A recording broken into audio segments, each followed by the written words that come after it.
Diana Lawson stared at the legal envelope on her mahogany desk, her manicured fingers hesitating over the Portland law firm's letterhead. At 32, she had built everything she once dreamed of in Seattle, her corner office on the 40th floor overlooked Elliott Bay. Her marketing agency represented Fortune 500 companies. Her penthouse apartment screamed success. Yet something about this envelope made her stomach clench with familiar dread. The morning sun cast long shadows across her workspace as she finally tore open the seal.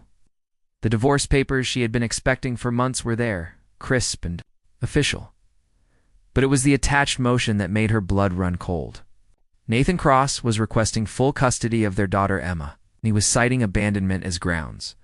The words blurred together as she read Nathan's statement through his attorney. He was getting remarried to Rebecca Torres, a pediatric nurse at Oregon Health Sciences University. They wanted to provide Emma with stability and a complete family unit. Most devastating of all was the final paragraph requesting that Diana relinquish all parental rights to allow Rebecca to adopt Emma legally. Diana's hand trembled as she set the papers down. Emma would be 7 years old now, probably missing her front teeth and learning to read chapter books. The little girl who used to beg for bedtime stories and insisted on wearing princess dresses to the grocery store. Her daughter, who Diana had walked away from when she was barely 2 years old. The intercom buzzed, startling her from her thoughts. Her assistant's voice filtered through the speaker. "Ms. Lawson, your 10 o'clock appointment with the Morrison Group is here." Diana quickly shoved the papers into her desk drawer, but Nathan's words echoed in her mind. Complete family unit. The phrase felt like a knife twisting in her chest. While she had been building her empire in Seattle, Nathan had been building a real family for Emma. A family that apparently no longer had room for the mother, who had abandoned them both. 5 years ago, Diana had been 27 and drowning. In the small apartment she shared with Nathan in Portland, fresh out of business school with student loans that felt insurmountable. She had taken a junior position at a tiny marketing firm while Nathan worked construction jobs that barely covered their basic expenses. Emma had been a colicky baby who seemed to cry more than she slept, and Diana had felt trapped in a life that seemed too small for her. Ambitions, Nathan, had been everything she thought she wanted in a partner. Kind, hardworking, devoted to their little family. He would come home covered in sawdust and paint, immediately take Emma from Diana's exhausted arms, and somehow calm their fussy daughter within minutes. He made being a father look effortless. While Diana struggled with every aspect of motherhood, the breaking point had come during one of Emma's particularly difficult nights. Diana had been walking the floor with a screaming Emma for 3 hours while trying to finish a presentation. For work, Nathan had been pulling double shifts to cover their mounting bills, and Diana felt like she was drowning in responsibilities she never wanted. When Nathan came home that night, he found Diana sobbing at the kitchen table while Emma wailed in her crib. "I can't do this anymore," Diana had whispered. "Not cut out for this life." Nathan had looked at her with such sadness in his eyes. "We'll figure it out, Dee. We always do. Maybe we can ask your sister to help with Emma while you finish your project." "What?" Diana had already made her decision. James Harrison, the CEO of Harrison Marketing in Seattle, had been pursuing her for months with job offers that seemed too good to be true. A 6-figure salary, unlimited growth potential, and most importantly, a fresh start away from the suffocating routine of diapers and sleepless nights. 3 days later, while Nathan was at work and Emma was napping, Diana had packed 2 suitcases and written a note that still haunted her dreams. "I need to find myself. Take care of our baby girl. Don't look for me." She had driven straight to Seattle without looking back, telling herself it was temporary, just until she got established and could send money to help Nathan provide a better life for Emma. But temporary had turned into 5 years, and her financial support had been rejected every time she tried to send it. Nathan had made it clear, through his attorney, that he wanted no contact with Diana whatsoever. The few times she had attempted to call, he hung up immediately. Her letters had been returned unopened. Eventually, Diana convinced herself that Emma was better off without her. Nathan had probably found someone else to fill the role of mother that Diana had abandoned now. Staring out at the Seattle skyline that had once represented freedom, An opportunity, Diana realized how wrong she had been. Nathan hadn't just moved on. He had built the family that Diana had been too selfish and immature to appreciate. Emma had a mother figure who had chosen to love her, not someone who felt. Trapped by maternal responsibilities, the irony wasn't lost on her. Diana had spent 5 years building a successful career helping companies market products to families, crafting campaigns about the importance of togetherness and love. While her own family had learned to thrive without her, her phone rang, interrupting her spiraling thoughts. The caller ID showed her assistant's extension, probably wondering why she had missed her morning meetings. Diana let it go to voicemail. For the first time in years, work felt completely unimportant compared to the family she had thrown away. That evening, Diana sat in her empty penthouse with a glass of wine and Nathan's legal papers spread across her dining table. What emotion! For full custody painted a picture of a stable, loving home that Emma deserved. Nathan worked as a project manager for a construction company now, earning enough to provide for their daughter comfortably. Rebecca Torres had been in their lives for 2 years, first as Emma's nurse during a hospital stay, then as Nathan's girlfriend, and now as his fiancée. The papers mentioned Emma's medical history casually, as if it were common knowledge. Frequent ear infections that had required surgery when she was 4, severe allergies that needed careful monitoring, a mild learning disability that required special tutoring. Diana's heart broke, realizing she knew none of these details about her own daughter's life. She pulled out her laptop and searched for Nathan's social media profiles, something she had avoided doing for years. His Facebook page was set to private, but she could see his profile picture. Nathan looked older, more mature, with smile lines around his eyes that spoke of genuine happiness. In the photo, he held a little girl with Diana's dark hair and Nathan's gentle brown eyes. Emma was grinning at the camera, missing her 2 front teeth just as Diana had imagined. There were no photos of Diana anywhere on Nathan's page.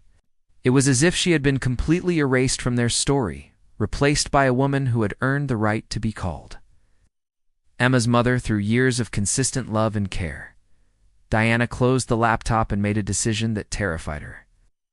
Would go to Portland, not to fight for custody or disrupt the life Nathan had built, but to see Emma one last time before signing away her parental rights forever. She owed her daughter that much, even if Emma no longer remembered her face. The truth about what kind of mother she had been was about to become painfully clear. The flight to Portland felt endless as Diana stared out at the familiar landscape. Below, Mount Hood rose majestically in the distance, just as it had 5 years ago, when she had driven away from everything that mattered. Her hands clutched a rental car agreement and the address she had found for Nathan's current home. Its modest house in the Selwood neighborhood was a far cry from the cramped apartment they had shared, suggesting Nathan had indeed found stability without her. Diana, it's parked across the street from the blue Craftsman house with white trim and a small garden in front. A tire swing hung from an old oak tree in the yard, and Emma's bicycle leaned against the front porch.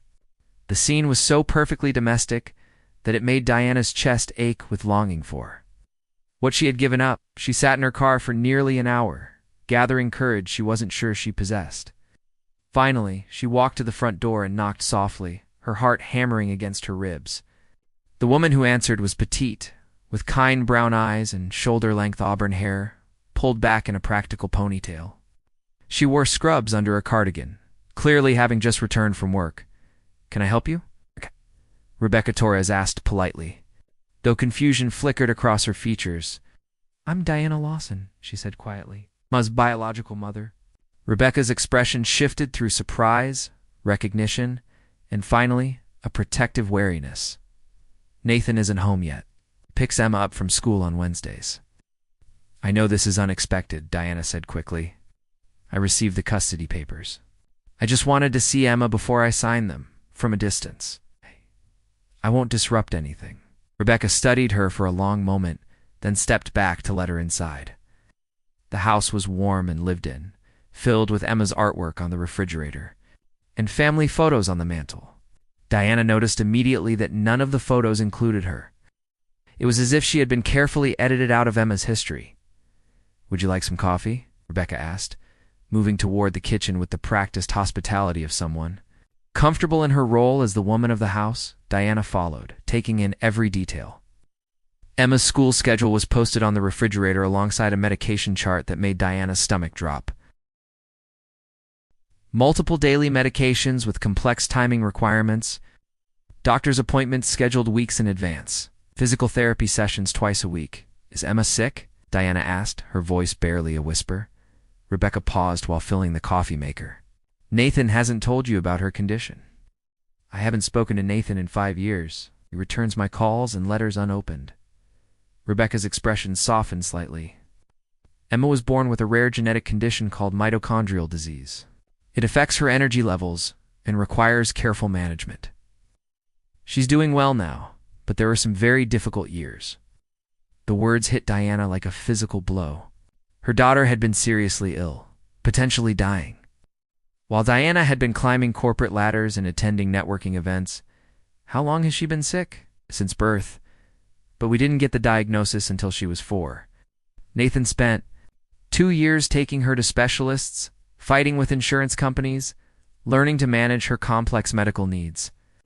Rebecca's voice held no accusation, but the facts spoke for themselves. Diana sank into a kitchen chair, overwhelmed by the magnitude of what Nathan had faced alone. Is she going to be okay? With proper management, children with her condition can live relatively normal lives, but it requires constant vigilance. Monitoring her energy levels, ensuring she gets proper nutrition, managing her medications, knowing when to push and when to let her rest. Rebecca poured 2 cups of coffee and sat across from Diana.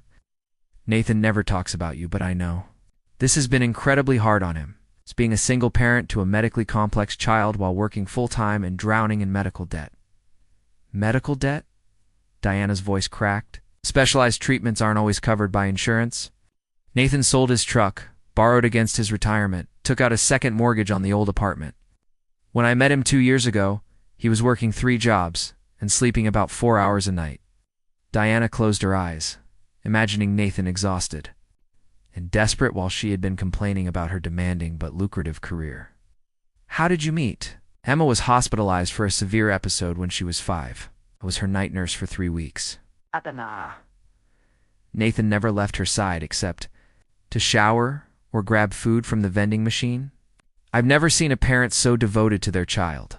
Rebecca's voice grew softer. "He would read to her for hours, even when she was unconscious. He learned everything about her condition, became an expert on her medications, fought for every way. Treatment option. When other parents would break down from the stress, Nathan just kept going." For Emma. The front door opened, and Diana heard Nathan's voice calling out, "Becca, we're home. Emma wants to show you the painting she made today." Diana's heart stopped as small footsteps bounded into the kitchen, followed by Nathan's heavier tread. Emma appeared first, a tiny girl with Diana's dark hair and Nathan's gentle eyes, clutching a watercolor painting of a rainbow. "Mama Becca, look what I made," Emma said excitedly, then stopped short when she saw Diana sitting at the table. Nathan appeared in the doorway, his face going pale when he recognized Diana. 5 years had aged him more than they should have. His hair showed premature gray at the temples, and his face carried lines of stress and exhaustion that spoke of battles fought and barely won. "Emma, go wash your hands for snack time," Rebecca said gently, sensing the tension in the room. "But I want to show my picture," Emma protested. "You can show me in just a minute, sweetheart. Go ahead." Emma skipped out of the room, completely unaware of the charged atmosphere she left behind. Nathan's eyes never left Diana's face, and the mixture of anger and hurt she saw there made her want to disappear. "What are you doing here?" His voice was flat, controlled, but Diana could hear the fury underneath. "I got the custody papers. I wanted to see Emma before I signed them. You've seen her now. Leave. Nathan, please. I know I have no right to ask anything of you, but I need to understand what happened. Rebecca told me about Emma's condition." Nathan laughed bitterly. "Now, you want to understand? Where was this curiosity when she was in the ICU fighting for her life? Where was this concern when I was choosing between her medications and keeping the lights on?" Diana flinched as if he had slapped her. "I didn't know she was sick." "You didn't want to know. You made it clear that we were holding you back from your real life. Well, Congratulations. Got exactly what you wanted. Rebecca placed a gentle hand on Nathan's arm. Maybe we should talk about this calmly. There's nothing to talk about, Nathan said, but his voice had lost some of its edge at Rebecca's touch. Diana gave up the right to be part of Emma's life. When she walked out on a 2-year-old child, Rebecca has been more of a mother to Emma than she ever was. The words were true and devastating. Diana watched as Nathan unconsciously moved closer to Rebecca, the two of them presenting a united front against the outsider who had once been his wife. Their partnership was evident in every gesture, built on years of facing Emma's medical challenges together. I was young and scared, Diana said weakly. I made a terrible mistake. Mistakes are forgetting to buy milk or being late for dinner, Nathan replied. Abandoning your sick child isn't a mistake. It's a choice. You made yours. Emma bounced back into the kitchen, oblivious to the tension. Daddy, can I have apple slices? And can the pretty lady stay for snack time? Diana's heart broke at her daughter's innocent kindness. Emma didn't recognize her own mother, but she was still willing to include a stranger in her routine. It spoke volumes about the loving environment Nathan and Rebecca had created. The lady was just leaving, sweetheart, Nathan said gently, his voice completely different when he spoke to Emma. Diana stood up slowly, knowing she had already overstayed her welcome. Thank you for the coffee, Rebecca. Nathan, I'll sign the papers. You're right. You've built the family Emma deserves. As she walked toward the door, she heard Emma ask, Daddy, why was the pretty lady sad?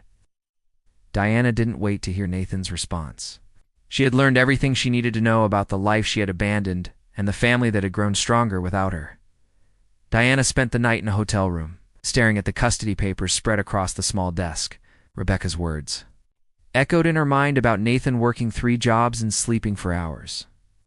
A night while managing Emma's complex medical needs, the man she had left because she felt trapped had proven himself to be the kind of father who would sacrifice everything for his child's well-being.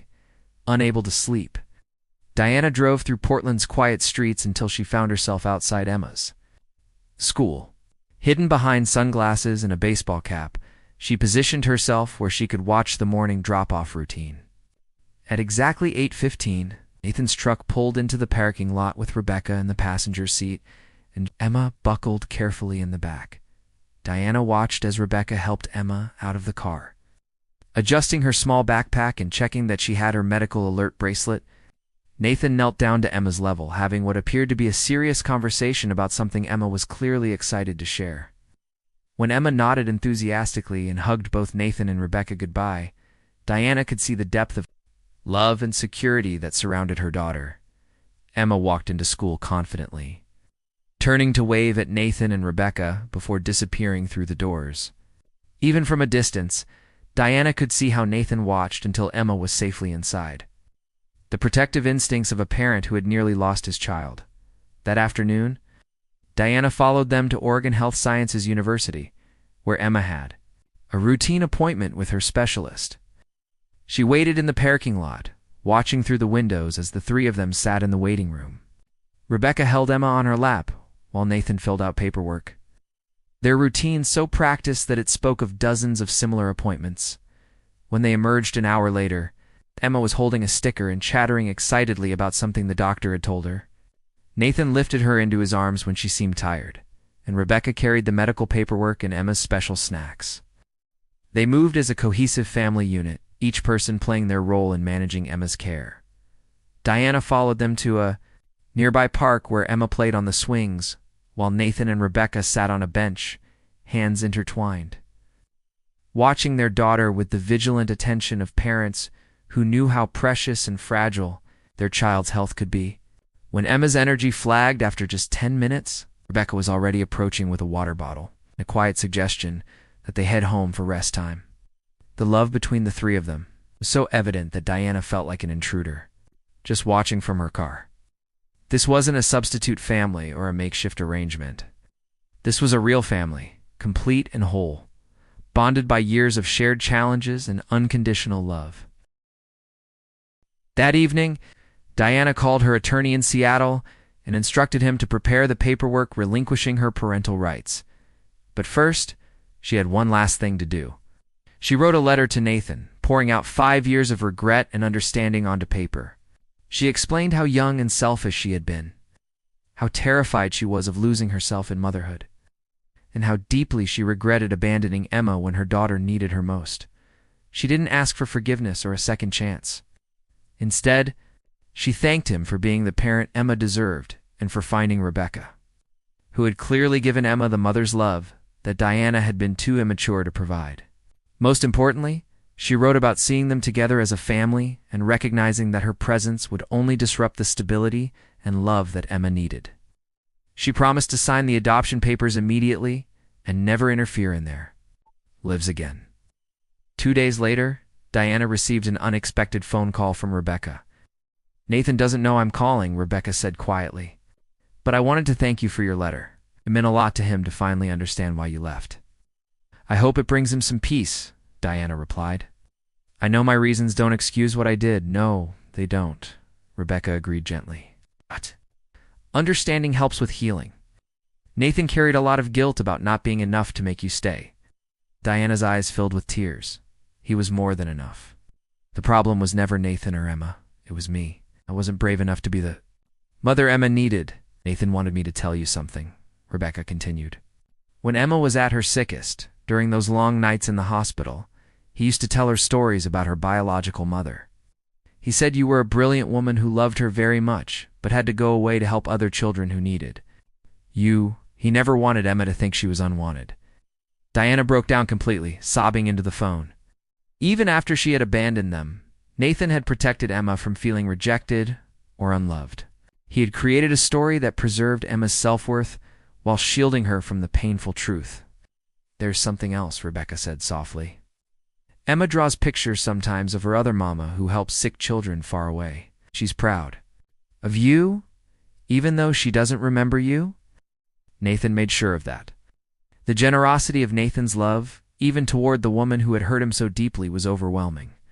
Diana realized that she had lost not just a husband and daughter, but a man whose capacity for forgiveness and protection exceeded anything she deserved. "Will you do something for me?" Diana asked through her tears. "Will you tell Emma that? Her other mama loves her very much and is proud of the brave, kind girl she's become, and that she's happy Emma has such a wonderful family?" "I will," Rebecca promised. "And Diana, for what it's worth, I think you're doing the right thing. Emma is happy and healthy and loved. Sometimes the greatest act of love is knowing when to step aside." 6 months later, Diana received a photo in the mail with no return address. It showed Nathan, Rebecca, and Emma on their wedding day. Emma wore a white flower girl dress and was beaming as she held Rebecca's bouquet. Nathan looked happier than Diana had ever seen him, and Rebecca was radiant in her simple wedding dress.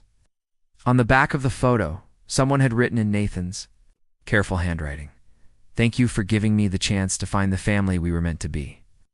Diana framed the photo and placed it on her mantle, the only family picture in her Seattle penthouse. It served as a daily reminder that sometimes love meant letting go, and that the greatest gift she could give her daughter was the stable, loving family she had been too young and selfish to provide herself. Emma was thriving with parents who had chosen to love her completely, and Diana had finally learned that being a mother wasn't about biology. It was about showing up, staying committed, and putting your child's needs above your own. Rebecca had earned the title that Diana had, abandoned, and Emma was better for it. Years later, when colleagues would ask Diana why she never remarried or had children, she would simply say that she had learned to find fulfillment in other ways. She threw herself into pro bono work for single parents facing medical crises, quietly funding support programs for families dealing with childhood chronic illnesses. In helping other families stay together during their darkest moments, Diana found a way to honor the family she had walked away from and the daughter who would always be loved, just not by her. The truth she hadn't been ready for was that real. Love sometimes meant accepting that someone else could give your child what you never could. And in that acceptance, Diana finally found peace.